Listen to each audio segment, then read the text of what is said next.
बिस्मिल्लाहिर्रहमानिर्रहीम। अस्सलाम वालेकुम। कैसे हैं व्यूवर्स आप सब? उम्मीद है कि आप सब खैरियत से होंगे। आज हम बनाने जा रहे हैं बहुत ही मज़ेदार सा गोश्त प्याज। तो चलते हैं अपनी रेसिपी की तरफ। सबसे पहले कुकर में हमने ले ली है 2 सालन वाले चम्मच कुकिंग ऑयल और अब इसमें डाल दी है 6 अदद प्याज दरमियानी साइज़ की। और इसको हमने इतना पकाना है कि ये सॉफ़्ट हो जाए, ज़्यादा ब्राउन नहीं करनी हमने, सिर्फ इसको सॉफ़्ट करना है। सॉफ़्ट करने के बाद मज़ीद क्या क्या इंग्रेडिएंट्स चाहेंगे वो भी हम आपको बताएँगे। तो ये देखें, इस तरह से ये सॉफ़्ट हो चुकी है प्याज। तो अब हम इसमें बाकी मसाला जात डालते हैं। सबसे पहले हम डाल देंगे इसमें 2 खाने के चम्मच लहसुन अदरक का पेस्ट। क्योंकि ये हम बना रहे हैं 2 किलो जितना गोश्त, तो आप उसी हिसाब से चीज़ें लीजिएगा अपने।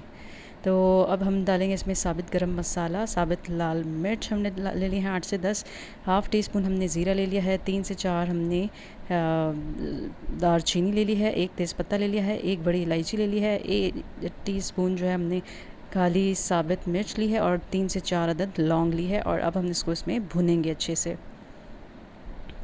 भुनना है ताकि इसमें खुशबू आ जाए गरम मसाले की भी, और लहसुन अदरक का पेस्ट भी जो है वो भी अच्छे से उसका कच्चापन ख़त्म हो जाए, स्मेल ख़त्म हो जाए। तो अब हम इसमें डाल देंगे टमाटर। टमाटर के साथ ही आप देख रहे होंगे इसमें जो है हमने 1 टीस्पून हल्दी ली है और 2 टेबलस्पून हमने लाल मिर्च पाउडर लिया है। अब टमाटर हम इसमें ये सारा डाल देंगे मसाले समेत।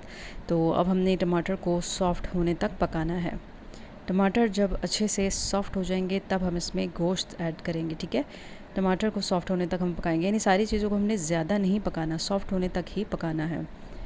तो अब देखिए टमाटर सॉफ़्ट हो गए तो इसमें हम गोश्त ऐड कर देंगे। गोश्त मैंने आपको बताया था कि 2 किलो हमने मटन लिया है। आप चाहें तो चिकन और बीफ भी ले सकते हैं, उससे भी बहुत मज़े का सालन बनता है।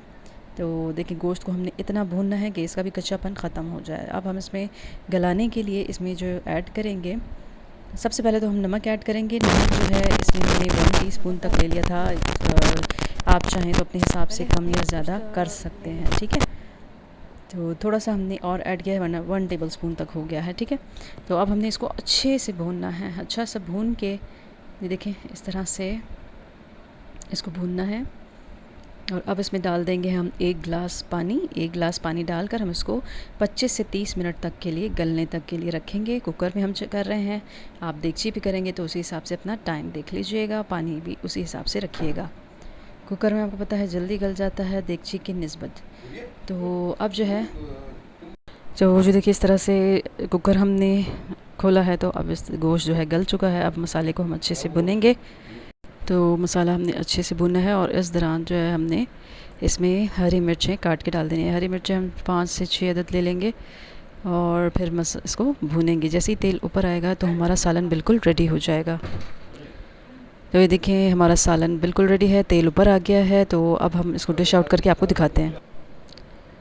तो देखिए हमारा सालन बिल्कुल रेडी है, आप इसे ज़रूर ट्राई कीजिएगा, बहुत मज़े का बनता है और मुझे उम्मीद है कि आपको बहुत पसंद आएगा। तो काइंडली अगर आप मेरे चैनल पर नए हैं तो मेरे चैनल को सब्सक्राइब, लाइक एंड शेयर ज़रूर कीजिएगा। अपना बहुत ख्याल रखिएगा। नेक्स्ट रेसिपी तक के लिए अल्लाह हाफ़िज़।